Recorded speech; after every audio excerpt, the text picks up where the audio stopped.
Hello friends, property लेन then .com channel पे मैं भूपेंद्र सिवाग आपका वेलकम करता हूँ। आज हम अपना रियल एस्टेट अपडेट का 23rd एपिसोड लेकर आपके सामने आए हैं। पूरे हफ्ते में इंडिया के रियल एस्टेट में क्या हलचल रही, वो सारी चीज़ें हम आपके सामने आज इस एपिसोड के माध्यम से रखेंगे। आज के एपिसोड में हम आपको बताएंगे महाराष्ट्र रेरा की अपडेट, नोएडा की कुछ अपडेट बताएंगे, गुड़गांव की कुछ अपडेट बताएंगे, दिल्ली की कुछ अपडेट बताएंगे। इसके अलावा आपको दूसरे शहरों की भी रियल एस्टेट की अपडेट बताएंगे। तो बिना किसी देरी के हम अपना आज का एपिसोड शुरू कर लेते हैं। तो शुरुआत करते हैं सबसे पहले हम गुड़गांव से। गुड़गांव में आपने सुना होगा चिंटल पैराडीसो। जी हाँ, ये वही अपार्टमेंट है जिसका बार बार हम जिक्र करते हैं, जिसमें आपको पता है एक एक्सीडेंट हुआ था और 2 लोगों की जान चली गई थी। इसमें एक नई अपडेट ये है कि इसका टावर एक और अनसेफ डिक्लेयर कर दिया गया है। कंस्ट्रक्शन क्वालिटी बेकार है, इस वजह से इस टावर को अनसेफ डिक्लेयर किया गया है। टावर का नंबर है टावर जी। तो ये एक बड़ी अपडेट है। इससे पहले 5 जो टावर है वो अनसेफ डिक्लेयर किए जा चुके हैं। इसके साथ साथ मैं आपको एक और बहुत बड़ी अपडेट देता हूँ जो आपके काम की है, और अब मुझे उम्मीद है कि इस अपडेट के जानने के बाद आप इस वीडियो को ज़्यादा से ज़्यादा लोगों तक शेयर करेंगे। ये वीडियो ज़्यादा से ज़्यादा लोगों तक पहुँचेगी तो ज़्यादा से ज़्यादा लोगों का फ़ायदा होगा। क्या अपडेट है मैं आपको बता देता हूँ। ये चिंटल पैराडीसो का हादसा होने के बाद बहुत सारे RWs ने गवर्नमेंट को या डिस्ट्रिक्ट एडमिनिस्ट्रेशन को अप्रोच करा था, और उनका एक कहना था कि हमारे यहाँ पर भी जिन सोसाइटीज़ में हम रहते हैं वहाँ भी स्ट्रक्चरल ऑडिट की ज़रूरत है। उन्हें लगता है कि उनकी जो सोसाइटीज़ है, जिन प्रोजेक्ट्स में, जिन अपार्टमेंट में वो रहते हैं, वो अनसेफ हैं। सरकार ने इसमें सर्वे किया और इसका एक सेकेंड फेज़ हुआ स्ट्रक्चरल ऑडिट का, जिसमें 23 अपार्टमेंट ऐसे थे जिनको आइडेंटिफाई किया गया जिनका स्ट्रक्चरल ऑडिट होना है। लेकिन 6 महीने बीत जाने के बाद भी आज तक ये स्ट्रक्चरल ऑडिट का काम शुरू नहीं हुआ है। इसकी कई वजह हैं। 23 में से सिर्फ एक डेवलपर ऐसा है जिसने फ़ीस पे करी है स्ट्रक्चरल ऑडिट की। बाकी 22 के 22 डेवलपर ने बिल्कुल फ़ीस के नाम पे कुछ जमा नहीं किया। ना RWs ने इस पर कुछ पैसा जमा किया ताकि उनका स्ट्रक्चरल ऑडिट हो सके उनके प्रोजेक्ट्स का। मुझे लगता है कि लोगों की सेफ्टी के लिए, आम जन की सेफ्टी के लिए स्ट्रक्चरल ऑडिट जो डेवलपर नहीं करवा रहे हैं उनको नेम शेम किया जाना चाहिए। डिस्ट्रिक्ट एडमिनिस्ट्रेशन की तरफ से उनके नाम पब्लिक किए जाने चाहिए, पोस्टर लगने चाहिए उनके नाम के, ताकि लोगों को पता चल सके कि ये कौन से डेवलपर है जो स्ट्रक्चरल ऑडिट के लिए तैयार नहीं हो रहे। फ्यूचर में ऐसे प्रोजेक्ट्स जो डेवलपर लेके आ रहे हैं उन पर रोक लगनी चाहिए। आप मेरी बात से सहमत हैं तो नीचे आप एग्री लिख सकते हैं, क्योंकि लोगों की सेफ्टी सबसे बड़ी प्रायोरिटी है। इन 22 डेवलपर में से 6 डेवलपर तो ऐसे हैं जिन्होंने अपने प्रोजेक्ट की ड्राइंग भी शेयर नहीं की है। जब तक वो प्रोजेक्ट की ड्राइंग शेयर नहीं करेंगे स्ट्रक्चरल ऑडिट शुरू ही नहीं हो सकता। सरकार की तरफ से बहुत बार रिमाइंडर्स दिए गए, नोटिस दिए गए, पर मुझे लगता है कि डेवलपर्स की जो लॉबी है वो इतनी स्ट्रांग है कि डिस्ट्रिक्ट एडमिनिस्ट्रेशन, मुझे लगता है कि उसके सामने लाचार है, कोई एक्शन नहीं ले पा रहे हैं। अदरवाइज़ जब तक ये स्ट्रक्चरल ऑडिट शुरू हो जाता, आपको अगर ऐसा लगता है तो आप बिल्कुल नीचे कमेंट में ट्रू लिखिए। आपकी सेफ्टी से जुड़ी हुई चीज़ें हैं। मुझे लगता है कि जब हम प्रॉपर्टी को प्रमोट करते हैं, किसी प्रॉपर्टी के बारे में आपको बताते हैं, आपको बाय करने की सलाह देते हैं, तो ये जिम्मेदारी हमारी बनती है ऐसी चीज़ों को भी आपके सामने रखें। सिर्फ कैपिटलिस्ट बोल देने से काम नहीं चलता। तो जब ये अपडेट की बात चल रही है तो मैं एक और अपडेट आपके लिए लेके आया हूँ। ये अपडेट नोएडा से। नोएडा में 3 मेंबर की कमेटी बना दी गई है जो पुरानी सोसाइटीज़ हैं वो उनका ऑडिट करेंगी और देखेंगी ये सेफ़ है कि नहीं है। मुझे लगता है कि ये बहुत अच्छी पहल है डिस्ट्रिक्ट एडमिनिस्ट्रेशन की। हर जगह इस तरह का इनिशिएटिव लिया जाना चाहिए। नोएडा में एक और प्रोविज़न है, जब किसी प्रॉपर्टी को, किसी प्रोजेक्ट को ओसी दिया जाता है तो उसके 5 साल तक उसका जो ऑडिट है सेफ्टी का वो बिल्डर को कराना होता है, ताकि अगर उसमें किसी तरह की कोई क्रैक या किसी तरह की कोई दिक्कत आती है तो ये बिल्डर की जिम्मेदारी है कि उसको ठीक कराए। वैसे ये प्रोविज़न रेरा में भी है। आप में से कितने लोगों को पता है? अगर आप में से पता है तो आप वीडियो के नीचे कमेंट में यस लिख सकते हैं। मेरा जो पर्पज़ है हर वीडियो में आपको कमेंट करने के लिए, जो कि मैं कहता हूँ, उसके पीछे मेरी सिर्फ यही सोच है कि आपको मैं अपने साथ एंगेज रख सकूं। आपको जो मैं इन्फॉर्मेशन दे रहा हूं वो आपको सटीक इन्फॉर्मेशन मिले। अब हम बढ़ लेते हैं अपनी अगली अपडेट पर। जब आप ये वीडियो देख रहे होंगे तो एक तरफ प्रभु श्री राम के जो मंदिर है अयोध्या में, उसका वहाँ पे मूर्ति स्थापना हो रही होगी, प्रधानमंत्री उसकी मूर्ति स्थापना कर रहे होंगे, और दूसरी तरफ आप हमारा ये वीडियो देख रहे होंगे। जब एक तरफ अयोध्या में इतनी बड़ी बड़ी चीज़ें हो रही हैं तो मुझे लगता है अयोध्या से जुड़ी चीज़ें आपके साथ शेयर करनी चाहिए। आज से 3 से 4 महीने पहले अयोध्या में सबसे पहले बड़ा डेवलपर एक प्रोजेक्ट लेकर आया था। हमने अयोध्या में जाके स्पॉट पे खड़े हो गए, आपको उसके बारे में अपडेट दी थी, आपको बताया था फ्यूचर में क्या अपॉर्चुनिटीज़ हो सकती हैं। यहाँ पर रियल एस्टेट की बहुत अच्छी अपॉर्चुनिटीज़ थी।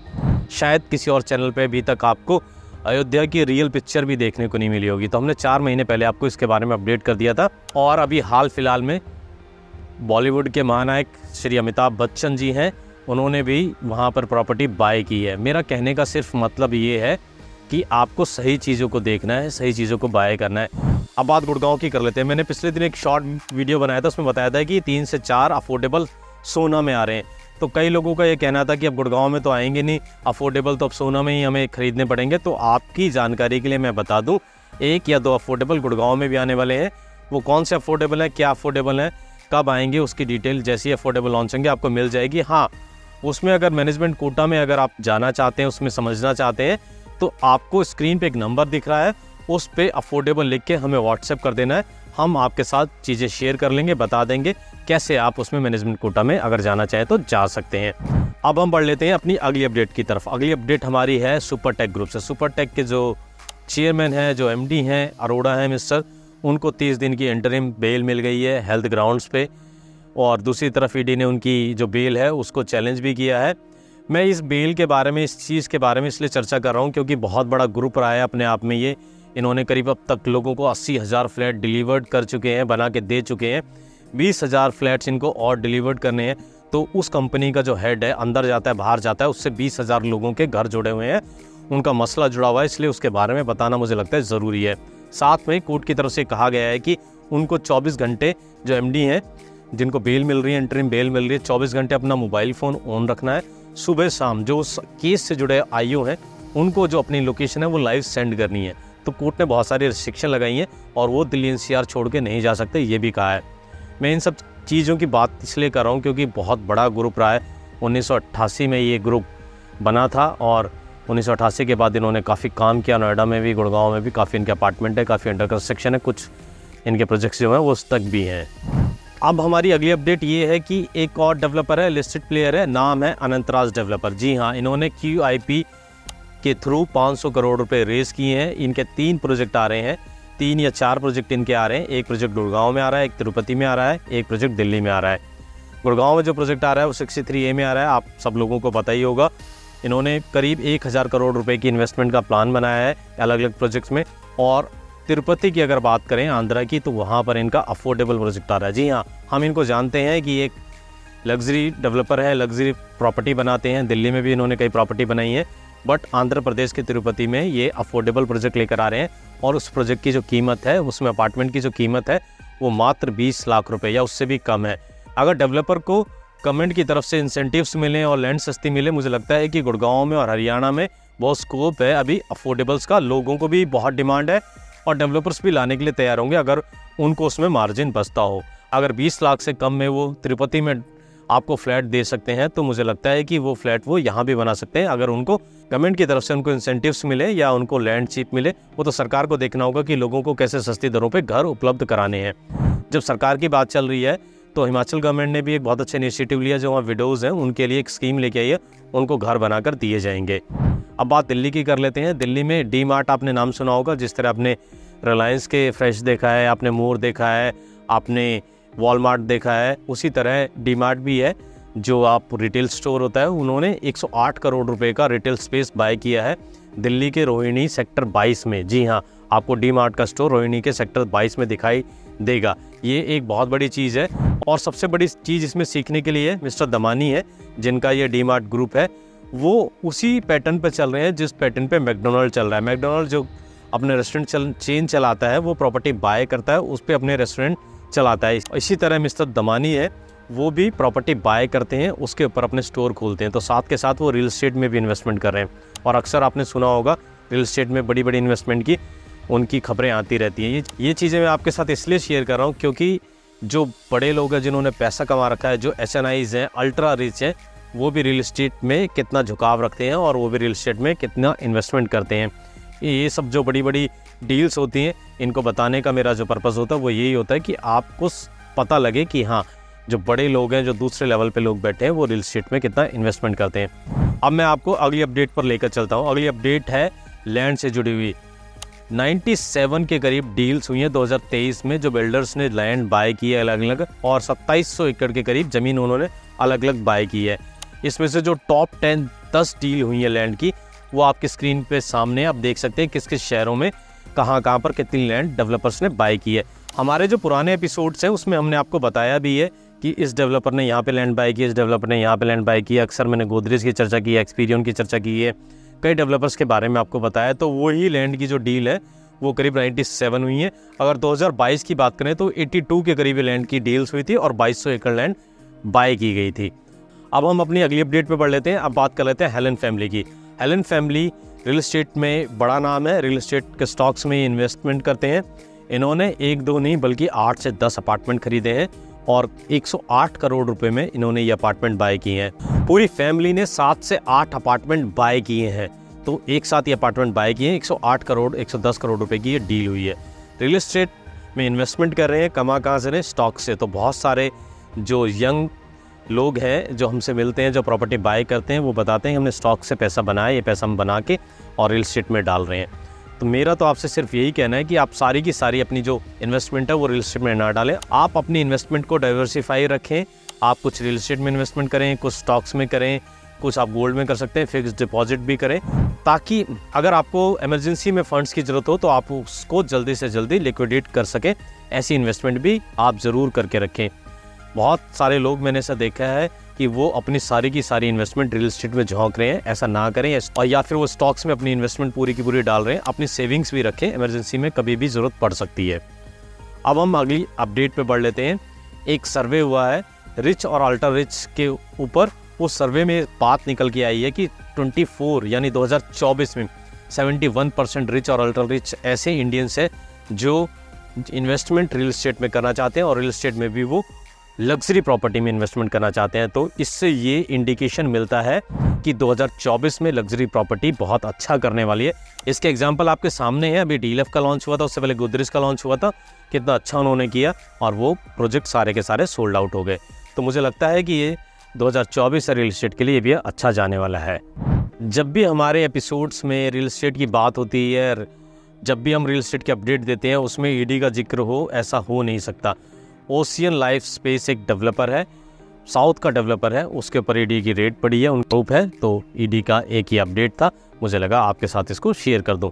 एक नई अपडेट की तरफ हम बढ़ते हैं। ये अपडेट है मुंबई रेरा से जुड़ी। बहुत अच्छा इनिशिएटिव लिया है मुंबई रेरा ने। मुंबई रेरा का ये कहना है कि अब एक प्रोजेक्ट में सिर्फ एक ही रेरा नंबर दिया जाएगा। अभी तक क्या होता है कि अलग अलग फेजेस में अलग अलग रेरा नंबर ले लिए जाते हैं, जिससे कई बार कंफ्यूजन होती है बायर्स को, इन्वेस्टर्स को। तो बायर और इन्वेस्टर्स के राइट्स को सेव करने के लिए, फ्रॉडलेंस से बचाने के लिए, चीटिंग से बचाने के लिए मुंबई रेरा का ये इनिशिएटिव मुझे लगता है बहुत अच्छा है। ये दूसरे रेरा अथॉरिटीज़ को भी इस पे कंसिडर करना चाहिए, इस पे सोचना चाहिए कि उनको एक प्रोजेक्ट में सिर्फ एक रेरा नंबर देना चाहिए, ताकि लोग उस रेरा नंबर से आइडेंटिफाई कर सके ये प्रोजेक्ट है।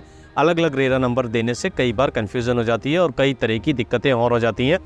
फेजेस में डेवलपर प्रोजेक्ट लेकर आते हैं और उसमें बहुत तरह की घालमेल होती हैं। वो सब आप लोगों को पता है किस तरह की चीज़ें चलती हैं, तभी ये ईडी की रेड पड़ती हैं, तभी इस तरह के एक्शंस होते हैं बिल्डर के खिलाफ और बिल्डर्स जेल में जाते हैं। तो बहुत अच्छे इनिशिएटिव लिए जा रहे हैं रेरा अथॉरिटीज़ की तरफ से। मुझे लगता है कि नॉर्थ इंडिया में भी इस तरह की रेरा अथॉरिटीज़ अगर एक्शन लें और इस तरह के स्ट्रिक्ट कुछ नियम बनाएं तो थोड़ा सा जो बायर्स हैं उनके जो राइट हैं वो, उनके जो राइट्स हैं वो प्रोटेक्ट होंगे।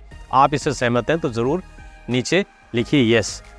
शायद अकेला यूट्यूब पर हमारा ही एक ऐसा चैनल है जिसने आपको लगातार HSVP, HSIDC इनकी ऑक्शन के बारे में अपडेट किया हो, आपको अपॉर्चुनिटीज़ बताई हो, या नोएडा अथॉरिटीज़ के कोई प्लॉट निकल रहे हैं उनके बारे में बताया हो। बाकी कोई आपको इस चीज़ के बारे में शायद नहीं बताएगा। वो इसलिए नहीं बताएगा, उसमें उनको ब्रोकरेज नहीं मिलता है। कई बार आपको डिमोटिवेट भी करेंगे, DDA के बारे में भी नहीं बताएंगे। तो इन सब चीज़ों को लेकर बहुत सारे लोग हमसे जुड़े हुए हैं जो हमसे अपडेट लेते थे, हमारे वीडियोज़ देखते थे। अब काफ़ी दिनों से HSVP यानी हरियाणा शहरी विकास प्राधिकरण ने अपनी ये ऑक्शन बंद की हुई है। तो लोगों के काफ़ी मैसेजेस आ रहे हैं कि ये क्यों बंद हुई है, कब शुरू होगा। तो इसका अभी तक हमारे पास कोई कॉन्क्रीट रीज़न नहीं आया है। जैसे कोई रीज़न पता लगेगा हमें ये HSVP की ऑक्शन क्यों बंद हुई है और कब शुरू होगी, हम आपको ज़रूर इसके बारे में अपडेट करेंगे। अब इस वीडियो को ख़त्म करने से पहले सबसे लास्ट और सबसे इंपॉर्टेंट इन्फॉर्मेशन आपको मैं देने जा रहा हूँ, ज़रा ध्यान से सुनिएगा। और हाँ, आगे बढ़ने से पहले वीडियो अब तक आपको अच्छा लगा, वीडियो को लाइक ज़रूर करें और चैनल पे पहली बार आए हैं, दूसरी बार आए, चैनल को सब्सक्राइब नहीं करा तो सब्सक्राइब ज़रूर करें, क्योंकि आप सब्सक्राइब करेंगे आपका तो कुछ नहीं जाएगा, हमें मोटिवेशन मिलेगा, हम आपके लिए और बेहतर वीडियो लेकर आएंगे। तो इस एपिसोड की सबसे इंपॉर्टेंट इन्फॉर्मेशन यही है कि अयोध्या में यूपी गवर्नमेंट 1000 एकड़ की टाउनशिप लेकर आएगी। न्यू अयोध्या इसका नाम होगा। इसकी प्रोसेस जैसे स्टार्ट होगी, मुझे लगता है ई ऑक्शन से वहाँ पे प्लॉट मिलेंगे, कमर्शियल वहाँ पे आपको शॉप्स भी या कमर्शियल एसयूज़ भी शायद देखने को मिले, बहुत सारी चीज़ें, मिक्स लैंड यूज़ भी आपको देखने को मिले। 1000 एकड़ की ये टाउनशिप होगी। जो भी इसकी प्रोसेस होगी सबसे पहले हम आपके लिए लेके आएंगे। आप भी प्रभु श्री राम की नगरी में घर लेना चाहते हैं, मैं प्राइवेट डेवलपर की बात नहीं कर रहा, मैं बात कर रहा हूँ सरकार के द्वारा जो प्लॉट ई ऑक्शन में निकाले जाएंगे उसकी जानकारी जैसे जैसे अपडेट आएगी हम आपके लिए सबसे पहले लेके आएंगे। तो इसी के साथ मैं आपसे एक प्रॉमिस लेते हुए इस वीडियो को ख़त्म करना चाहता हूँ कि जब आप ये वीडियो देख रहे हैं शायद उससे अगले दिन या उसी दिन प्रभु श्री राम का अयोध्या में जो मंदिर है वहाँ पे मूर्ति स्थापना हो रही होगी। उसको आप ज़रूर उसमें भाग लें, अपने घर में पूजा करें। और जय श्री राम के साथ मैं इस वीडियो को ख़त्म करता हूँ। मैं फिर मिलूँगा आपसे एक नए वीडियो में नए टॉपिक के साथ। तब तक के लिए थैंक यू दोस्तों।